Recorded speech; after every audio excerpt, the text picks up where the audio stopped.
صرف ایک ماہ پہلے تک پی ٹی آئی کی اتحادی جماعت رہنے والی ایم کیو ایم نے کپتان کا ساتھ چھوڑ کر پیپلز پارٹی اور نواز لیگ کے ساتھ ہاتھ کیا ملایا۔ تحریک انصاف نے اسے فوراً ملک دشمن اور غدار ڈکلیئر کر کے پاکستان کے لیے سیکورٹی رسک قرار دے دیا۔ یہ وہی ایم کیو ایم ہے جسے حکومت اتحاد میں رکھنے کی خاطر پچھلے ماہ عمران خان نے بحیثیت وزیر اعظم اس کے کراچی ہیڈ کوارٹر کا دورہ کیا تھا اور جماعت کو ایک قابل اعتماد اتحادی قرار دیا تھا۔ لیکن ایم کیو ایم کی جانب سے عمران کا ساتھ چھوڑ کر شہباز شریف سے ہاتھ ملانے کے بعد اب تحریک انصاف کے مرکزی ترجمان فواد چودھری نے اسے ملک دشمن جماعت قرار دے دیا۔ یاد رہے کہ حکومت نے متحدہ قومی موومنٹ پاکستان کی سینئر رہنما نسرین جلیل کو گورنر سندھ بنانے کا فیصلہ کیا ہے، جس کے بعد صوبے کی تاریخ میں دوسری خاتون گورنر کے تقرر کی راہ ہموار ہوئی ہے۔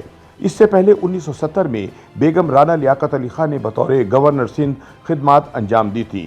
تاہم تحریک انصاف نے اس فیصلے پر شدید تنقید کی ہے۔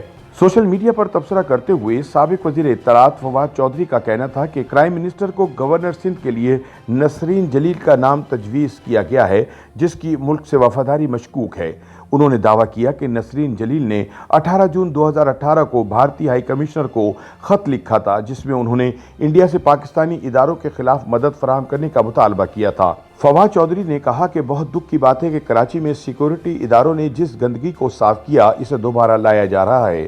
سابق گورنر سندھ عمران اسماعیل نے بھی وزیر اعظم شہباز شریف کے فیصلے پر تنقید کی۔ کل تک ایم کیو ایم کی منتیں کرنے والے عمران اسماعیل نے سوشل میڈیا پر تبصرہ کیا کہ یوں معلوم ہوتا ہے کہ حکومت کا حصہ بننے کے لیے یا تو ضمانت پر ہونا ضروری ہے یا پھر سیکورٹی اداروں پر رقیق عملوں کا ایکسپرٹ ہونا لازمی ہے۔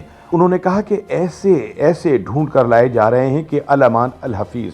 تاہم دوسری جانب پی ٹی آئی کی تنقید کا جواب دیتے ہوئے ایم کیو ایم کے سینئر رہنما اور وفاقی وزیر برائے بحری امور فیصل سبزواری کا کہنا تھا کہ نسرین جلیل کی جانب سے خط تمام غیر ملکی سفیروں کو لکھا گیا تھا، لیکن پی ٹی آئی والے شرارت کرتے ہوئے صرف بھارت کا نام لے رہے ہیں۔ ان کا کہنا ہے کہ ویسے بھی یہ بات کم از کم 20 برس پرانی ہے۔ فیصل سبزواری نے کہا کہ ماضی میں سابق وزیر اعظم عمران خان نے بھی عوامی جلسے میں بجلی کا بل جلاتے ہوئے سول نافرمانی کا اعلان کیا تھا۔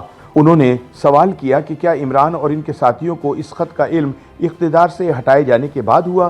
ایم کیو ایم کے رہنما نے اس بات کی نشاندہی کی کہ خط تمام سفراء سمیت وزیر اعظم پاکستان، صدر مملکت، چیف آف آرمی اسٹاف اور اس وقت کے چیف جسٹس آف پاکستان کو بھی لکھا گیا تھا۔ انہوں نے یاد دلایا کہ یہ وہی تحریک انصاف ہے جس کے چیئرمین عمران خان پچھلے ماہ تک کراچی ہیڈ کوارٹر پہنچ کر ایم کیو ایم کی منتیں کر رہے تھے۔ فیصل سبزواری کا کہنا تھا کہ فوج کے ادارے کو گالیاں دینے والی جماعت نہ جانے کس منہ سے دوسروں کو غداری کے طعنے دے رہی ہے۔ یوٹیوب پر گوگلی نیوز دیکھنے کے لیے youtube.com کی سرچ بار میں googly news T V type کریں۔ گوگلی نیوز کے پیج پر سرخ رنگ کے سبسکرپشن والے بٹن پر کلک کرنا نہ بھولیے۔ یوٹیوب پیج پر اپلوڈ ہونے والی ویڈیوز سے باخبر رہنے کے لیے بیل آئیکن پر کلک کیجیے۔ آپ کو ہر نئی ویڈیو کے بارے میں نوٹیفیکیشن موصول ہو جائے گا۔